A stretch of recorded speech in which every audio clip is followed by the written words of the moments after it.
1921 সালে ঢাকা বিশ্ববিদ্যালয় 3টি আবাসিক হল নিয়ে যাত্রা শুরু করে। এই 3টি আবাসিক হলের মধ্যে জগন্নাথ হল অন্যতম। জগন্নাথ হলের ইতিহাস আছে, ঐতিহ্য আছে। এ যাবৎ বহু সংখ্যক কৃতি শিক্ষার্থী এই হল থেকে বের হয়েছে। এই কৃতি শিক্ষার্থী দেশ এবং বিদেশে বিভিন্ন কর্মক্ষেত্রে তারা সুনামের সহিত দায়িত্ব পালন করে আসছে। প্রাক্তন শিক্ষার্থীরা বিভিন্ন কর্মকাণ্ডের সাথে যুক্ত আছে। কানাডায় অবস্থানরত জগন্নাথ হলের প্রাক্তন শিক্ষার্থীবৃন্দ একটি অ্যালামনি অ্যাসোসিয়েশন গঠন করেছে, যেটির নাম জগন্নাথ হল অ্যালামনি অ্যাসোসিয়েশন কানাডা।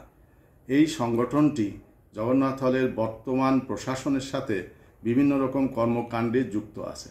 বিশেষ করে ছাত্র বৃত্তি প্রদান করে তারা জগন্নাথ হলের মেধাবী শিক্ষার্থীদের পাশে সবসময় দাঁড়িয়েছে। আমি জানতে পেরেছি জগন্নাথ হল অ্যালামনি অ্যাসোসিয়েশন তারা একটি পুনর্মিলনী অনুষ্ঠানের আয়োজন করেছে। আমি খুবই আনন্দিত। এই পুনর্মিলনী অনুষ্ঠানে কানাডায় বসবাসরত বিভিন্ন প্রান্ত থেকে, বিভিন্ন জায়গা থেকে এই প্রাক্তন শিক্ষার্থীরা মিলিত হবে। আমি এই সুযোগে জগন্নাথ হলের বর্তমান প্রাধ্যক্ষ হিসাবে তাদের প্রতি শুভকামনা জানাই। এই পুনর্মিলন অনুষ্ঠানটি সুন্দরভাবে, সুষ্ঠুভাবে, সফলভাবে হবে বলে আমি প্রত্যাশা রাখছি।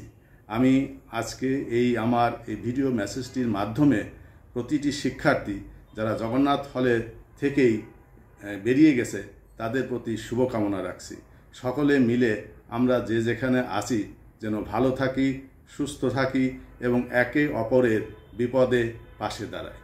আমি সকলের শুভকামনা রেখেই আমি আমার এই সংক্ষিপ্ত বক্তব্যটি শেষ করছি। সকলে ভালো থাকুন, সুস্থ থাকুন। ধন্যবাদ।